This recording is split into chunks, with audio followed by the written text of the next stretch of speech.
Hey, yo, what's up? It's your boy, Sirr of the 2020 Podcast, LLC. Please say the LLC. And before you listen to this episode, I just got to let you know, I need you to stop what you're doing. Go to blkrenaissance.com, and I need you to shop for the culture. That's right. Anytime you use the promo code LLC20 at Black Renaissance Clothing's website, you will get 20% off your order. Off rip, no questions asked. So do me a favor and do it for the culture. Peace. Hey y'all, it's your girl Shantae with Black on Black Rhymes. Step to the mic. Mic check. People always ask me where I get my confidence from, and I get it from inside. It's an inside thing, y'all. And when it comes to beautiful skin, I rock with Blendia by India, where her motto is, be confident in your skin. She has a variety of naturally made soaps to keep you smelling good, hair products for long, luscious, healthy hair, and even beard products for men. You know, we got to keep those struggle beards away. So visit BlendiaByIndia.com and use promo 2020skin to get 10% off your order. Thank you, Blendia by India, for being a sponsor of the 2020 Podcast, LLC. Please say the LLC. Hey, this is Butter So Fly of Powerlines Poetry, here to let you know anytime I feel good, I have to look good, so you have to listen to me. Make sure you go to gurudesigns.com, use a 3 instead of an E. The website is great, so you can get something for yourself, and then she makes custom clothes for men too. And guess what? I got a promo code for you. Use 20/20 and it'll get you 15% off of any order $25 or more. You can't beat that. Go to gurudesigns.com. The self-destruct sequence has been activated. Repeat, the self-destruct sequence has been activated. This sequence may not be aborted. All employees proceed to the emergency car at the bottom platform. Okay, we lit it just like a fuse, so no need to pick and choose. Welcome to 2020, where we do more than interviews. The hottest be coming through, jumping knowledge on all of you. Get a bigger the front of you with the truth that they offer you. Yeah, hands up, we doing it for the culture. To give artists and businesses more exposure. Keeping it real and stay silent just like a boulder. It's about to go all the way down, can't get no lower. Chasing my dreams, know that they get no slower. But if I stay running, I promise they getting closer. Moreover, success my older. And if you're sleeping on me, I'm waking them up like Folgers. I told you, coming from the land with the tide roll. Well, we'll be on a whole different vibe though. We like to ride slow and keep our windows tinted so you really can see us like Stevie Wonder waking up with his eyes closed. Yeah, got the kind of flow that rock the boat. On my 16s of pounds of dough. And if you figure you can hang with me on the mic, then grab some rope. Matter of fact, better grab some hope. While you at it, we keep it live, it's time to tune in. Turn up the sound on what you're using. It goes so hard, I think it's bruising. The show is 2020, no need to zoom in. Yeah.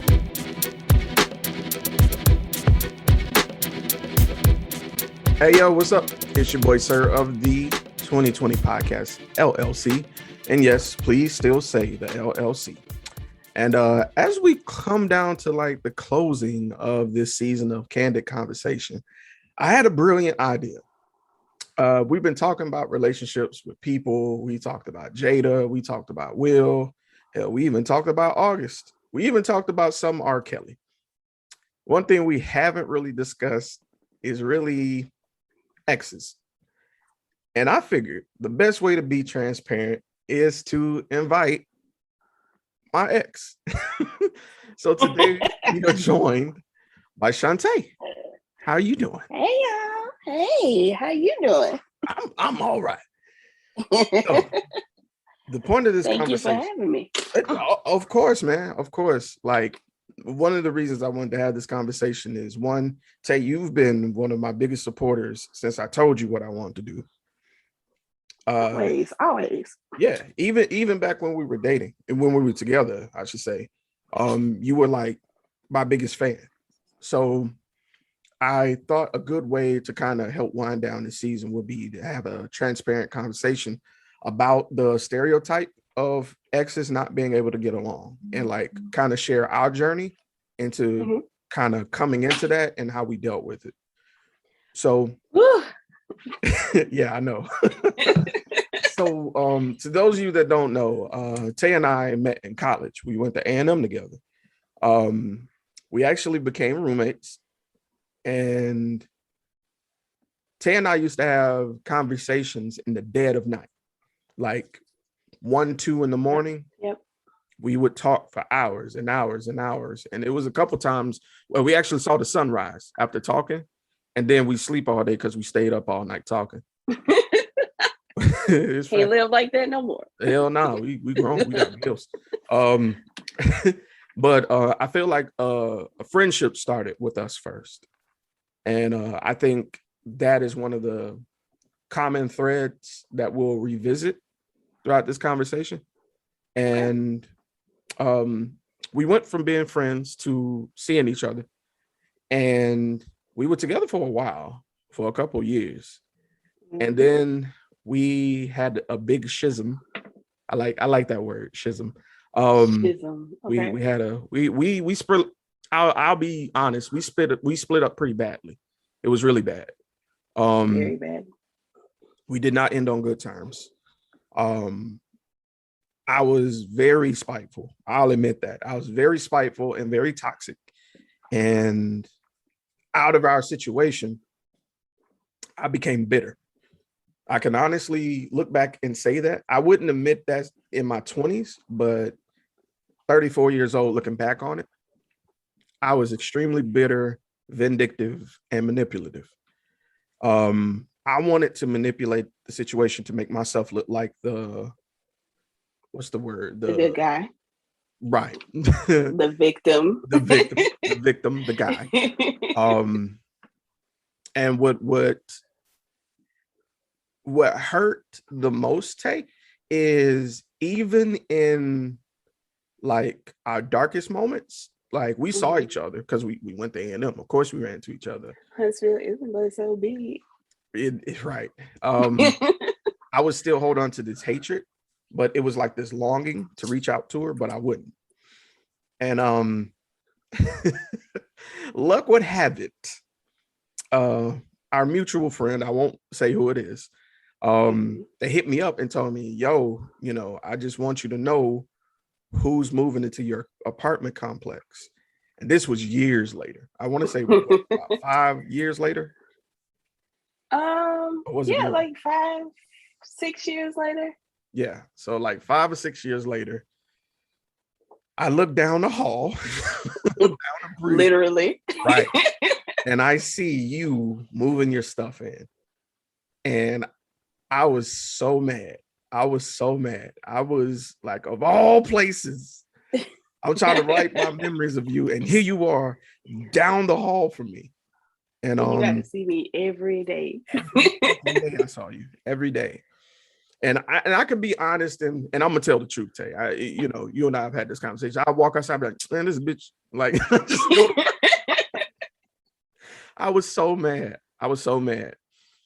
And I remember one day you knocked on my door, and Do I remember this day? Okay, I'm gonna keep going. We agreed to have a conversation.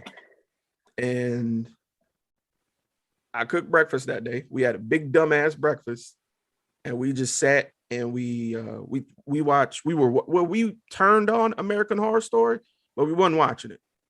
We were mainly kind of talking about everything. We went from point A at the beginning to point Z, and just kind of put everything on the table. And I wanted to tell you 2 things. One, thank you for not harboring hatred like I did. It was really immature of me. It's not something I wanted to do. It's something I felt I had to do, trying to preserve this little male ego, this little fragile ass ego. And okay. 2, thank you for being the bigger man. Listen, everybody knows I'm really not the bigger person. So I don't believe in being a bigger person.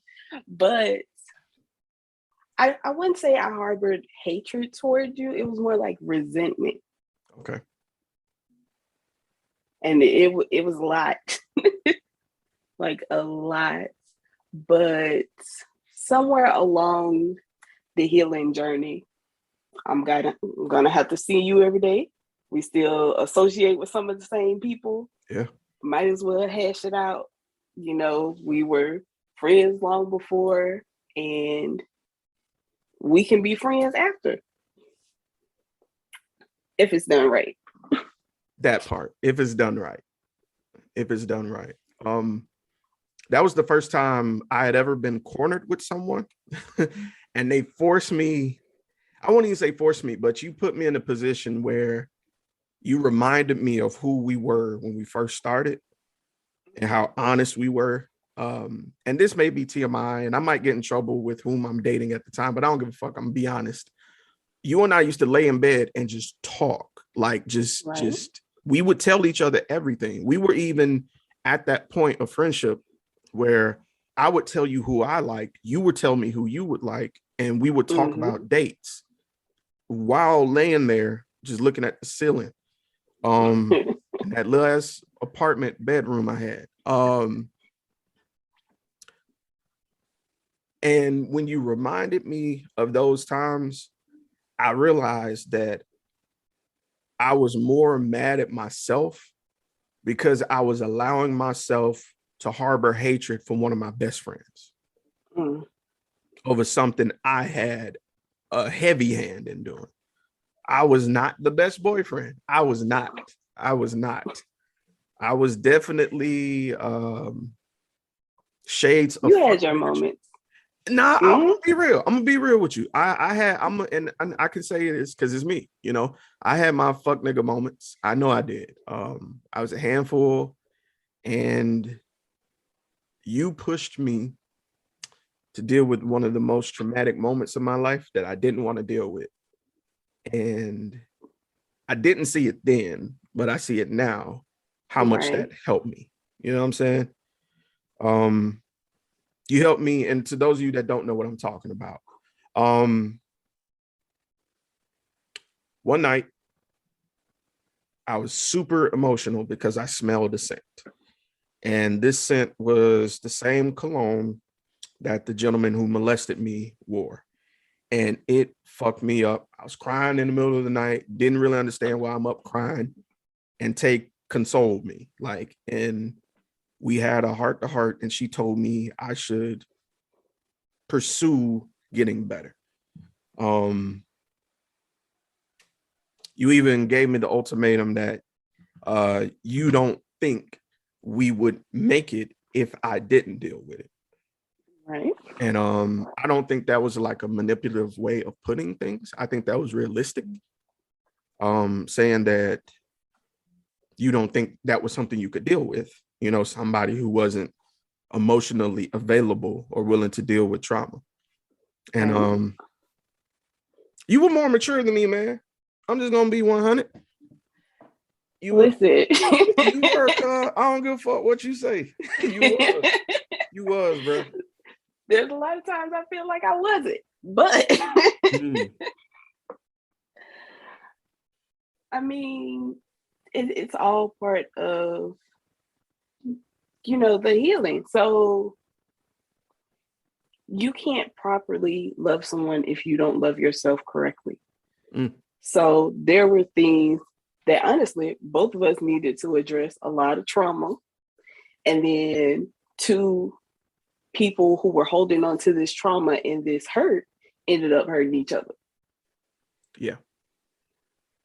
Basically.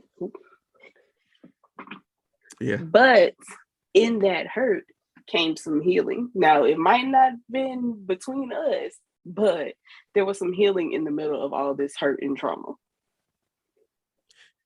Yeah. I was very much a narcissist. I put myself in the center of my own world, thinking I could do no wrong, you know. And when we split, I think it hit me when I came back to my room and all your stuff was gone. No, it wasn't even then. It was when you came to get the last of your stuff. That's when I was forced to sit by myself and review myself. You know, you were very much the supportive type. There was a time where I wasn't working for a long stretch, and before anybody get at me, I couldn't get a job. I couldn't. Mm-hmm. I maintained a job in school. I did work study for 3 years, but after that point, nobody would accept my work experience. Nobody. And it was a college town, so all the easy jobs were really like taken. Right. So at one point, you were the bill payer. And I'm not embarrassed to say that. I think that played into it as well. Because I didn't feel like a man. I didn't feel like a man. And we had plenty of friends who knew the situation, Right. and it was embarrassing. And so I'll be honest and say I was jealous of you in a bit, because you were able to get a job. Like you go, oh, I got the job. I'm like, the fuck, how? How? And so It is. I'm still like that, honestly. so yeah, it puzzled me. It puzzled me. It really, I got jealous. Yeah. And I can say that of my own girlfriend, I was extremely jealous because I wanted the positions that you had, the one who's able to go to work and come back and take care of stuff. It'd be times where I didn't know where I have gas from, or like I go back to my car and my car would have a full tank. And the normal person would be like, would be grateful. You know what I'm saying? I wasn't. I was like, God damn, you know what I'm saying? Like, why can't I do this for myself? And I hated that about myself.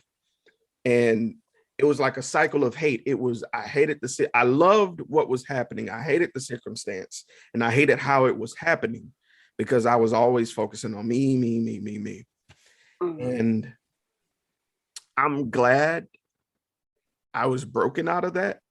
The Band-Aid was ripped the fuck off, like raw. And I did one of the most egregious things ever to you, and you were still by my side. And at the end of the day, like, I know certain people feel a certain way about me in your camp. I know certain people feel certain ways about you in my camp, but I know the underlying story. You know the underlying story, and we came to peace about it, and I'm at peace with that. But I just wanted to do away with the stigma that exes can't be friends, because that's actually come up when I'm dating. Someone asked me, what's an ex that like fucked you up, and I was like, oh, easily. And I was like, her nickname's Tay. And she was like, oh, tell me what happened. And then I'm at a point where I tell the complete truth, and they're like, whoa, you was fucked up. I was like, yeah. And I'll say, but this is the part that surprises them. I was like, yeah, we're good though. Like, we're friends. And they're like, what? And I'm like, yeah, we Gucci. Like, I talked to her. Like, it was we send each other memes and shit. Very long. It was a process. Very long road. It was definitely a process.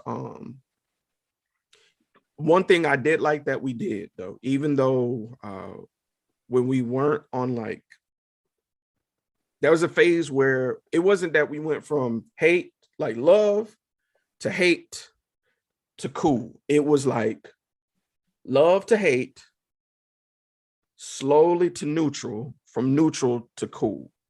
And you had moved from Huntsville. I stayed. And when you would pop in town, you would tell me. And we would meet up. We would go get something to eat or whatever, but we would just sit and like just have like a catch-up talk. Mm-hmm. It will be kind of surface level. It wouldn't be really deep.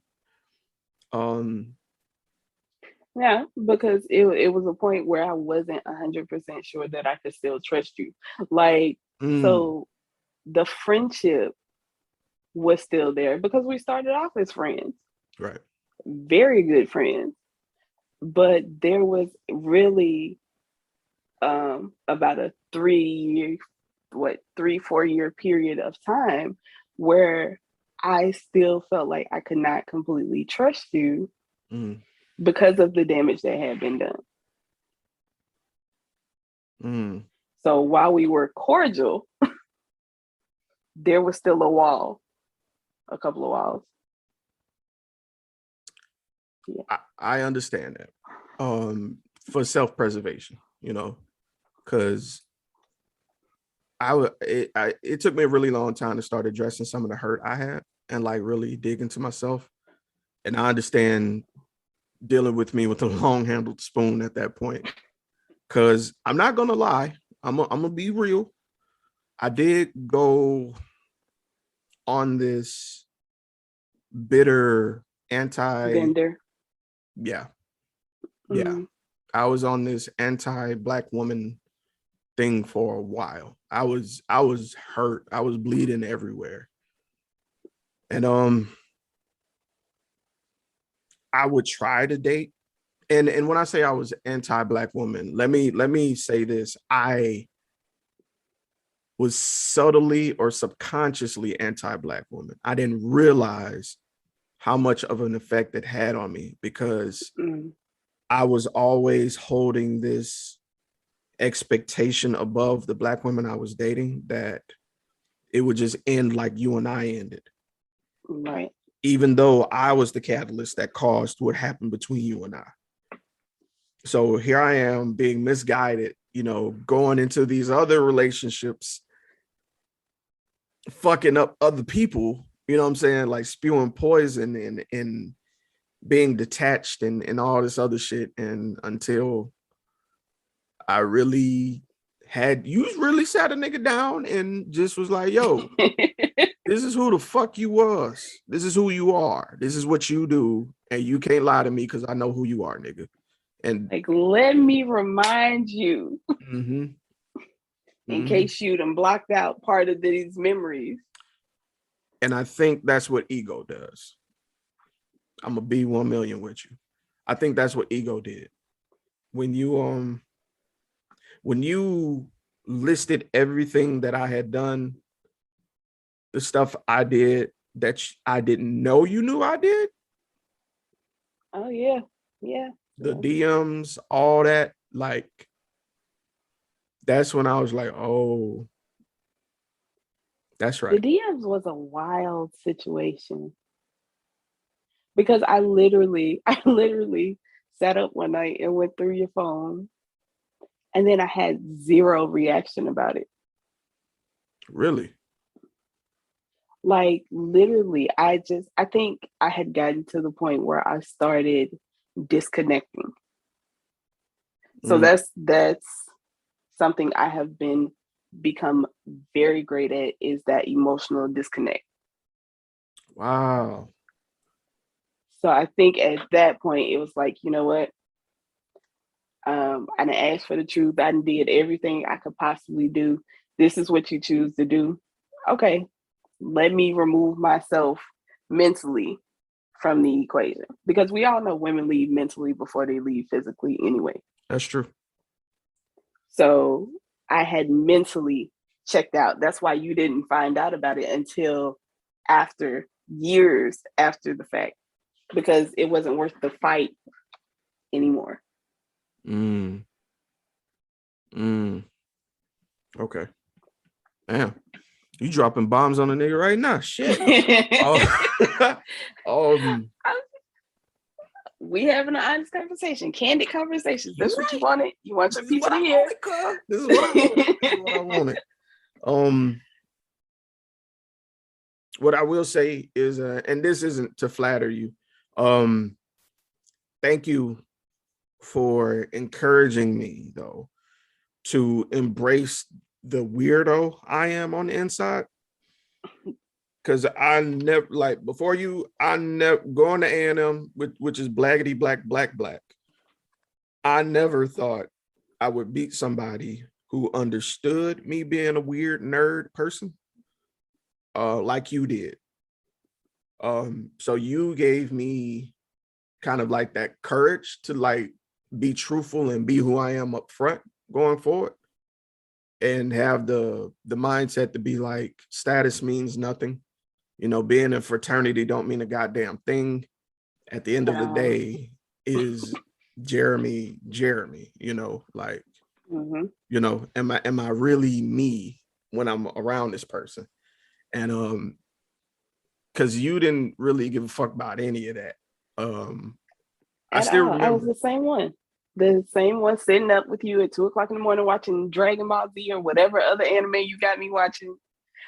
I still play Dynasty Warriors because of you. hell no. There are a lot of things that have that I've grown to love during our relationship. So things like that. Even now, I watch anime. I play those same video games. I will sit there and eat Cinnamon Toast Crunch out of a bowl with no milk. Bars, nigga. Bars. No. But yeah, it's just I think that was mainly one of the things we had to unlearn. And I think that was part of, you know, the college experience, the HBCU experience, was learning that Black people are not a monolith.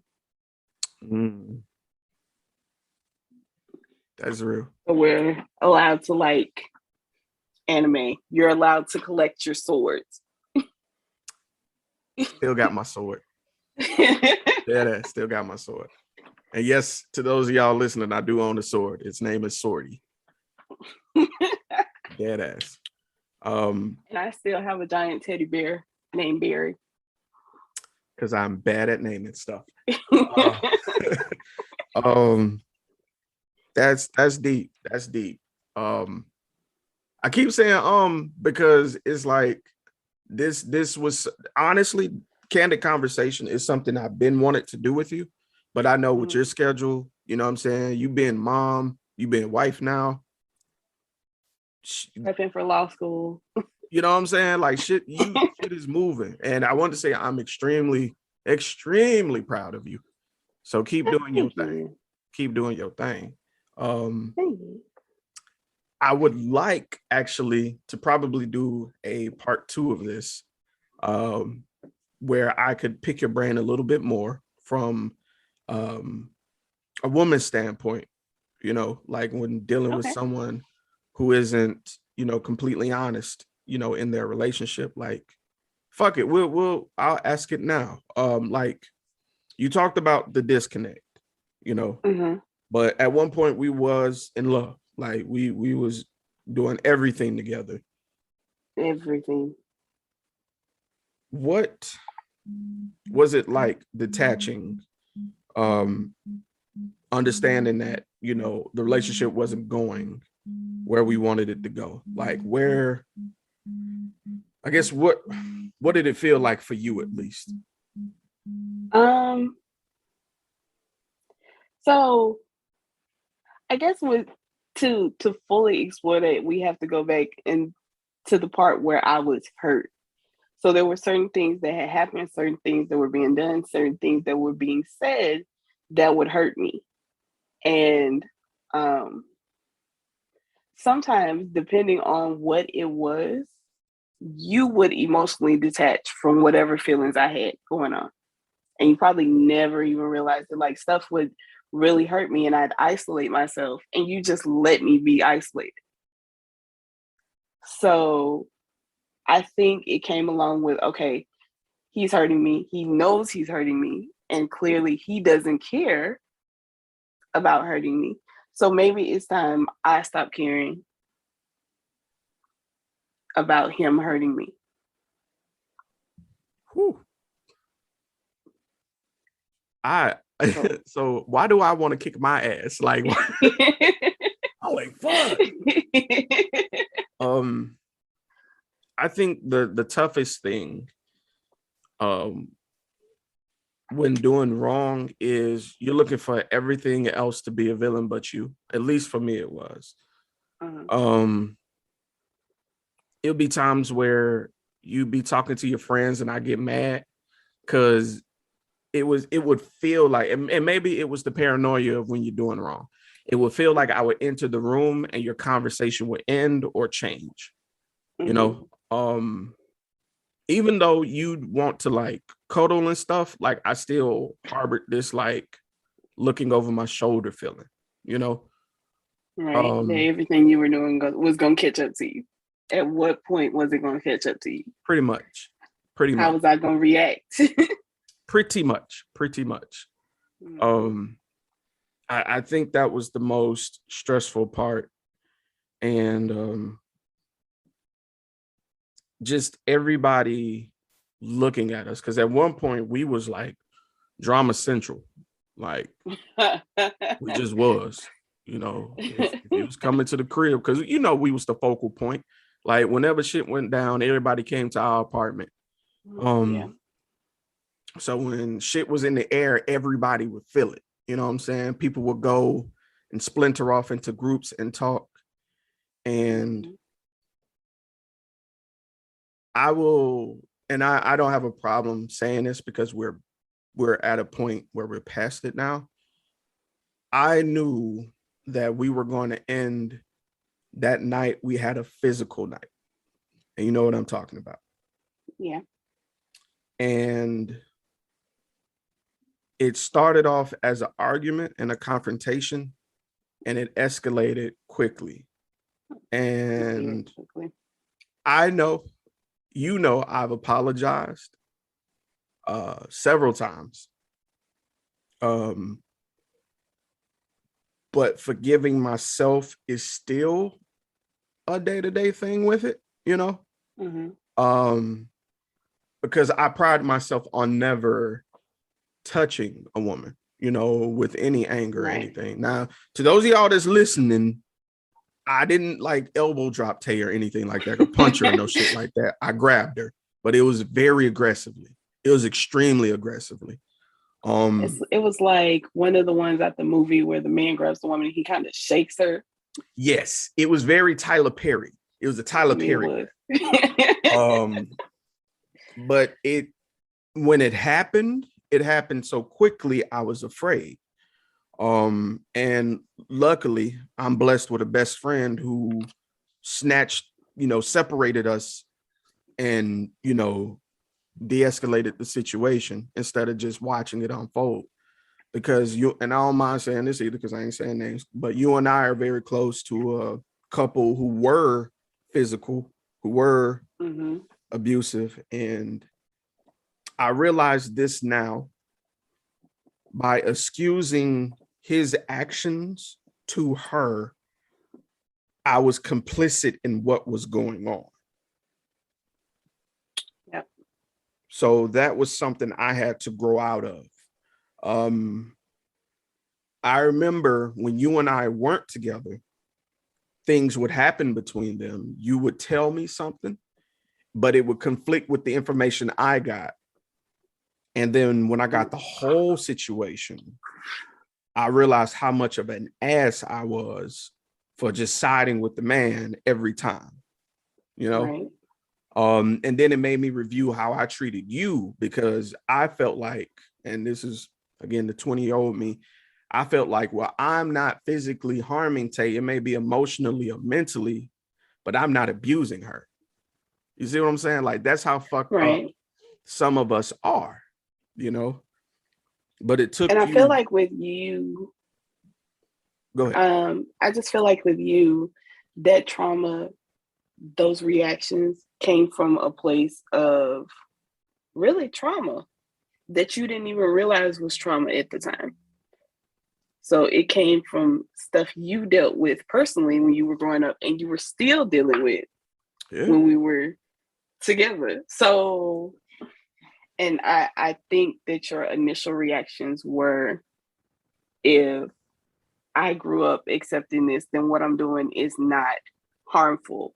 I'm not putting my hands on her, so it's not as harmful as me yelling, cussing, starting an argument at 3:00 in the morning because of something I did, and my guilty conscience is eating away at me. Right. Yeah, that was. So those of you who don't know, that was Sirr in a nutshell. The 2000s, man. I thought I was the shit, but I was a shitty person. But yeah, trauma digs its claws deep, and it comes out when you're exasperated, stressed, and even confused. Cause I'm glad to say, the way shit happened, I am no longer associated with the gentleman who was in our friend circle who was abusive. I pray he sought help, you know.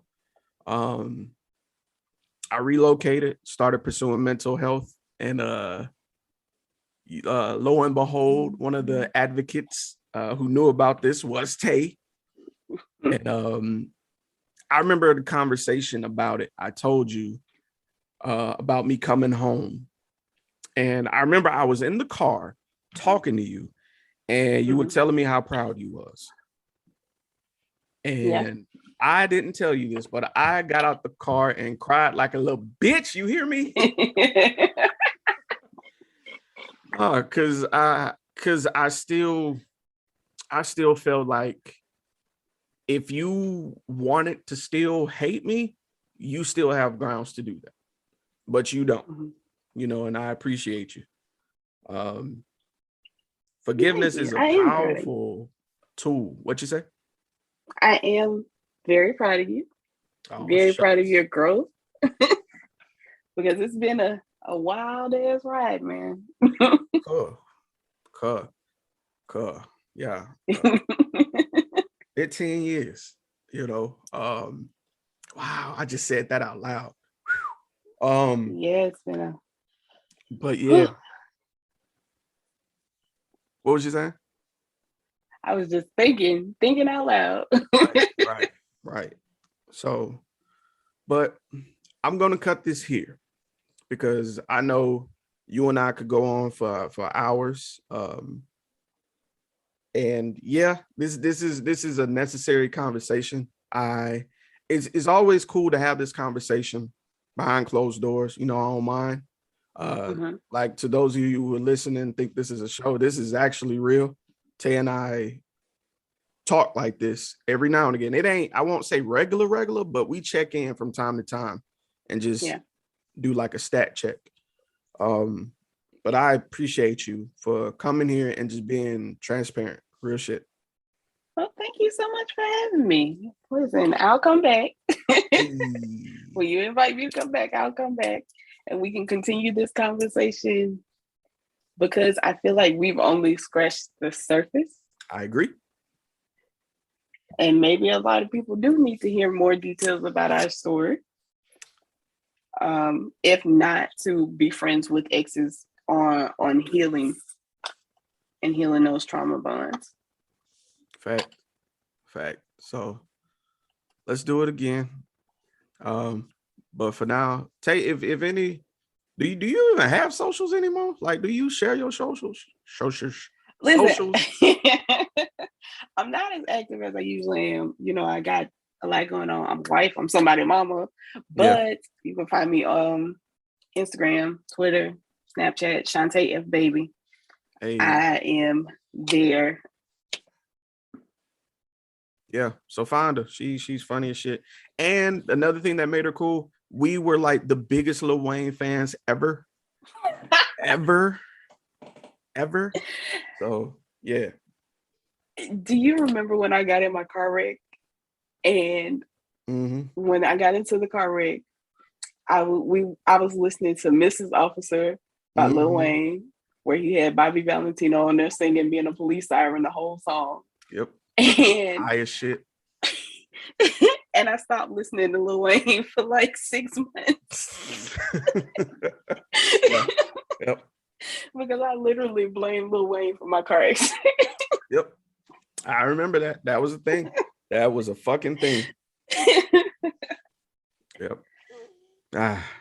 But like I said, we will put a pin in this today. If people want to hear part 2, listen to this motherfucker and share it, and I'll look at the analytics and decide what we'll do. But I appreciate your honesty, Tay, man. It really means the world to me. Again, thank you for having me. About time. Yeah. A little bit too late. Well, all right, y'all. Well, this has been Sirr, Shantae F Baby. This has been Candid Convos. I'll let you.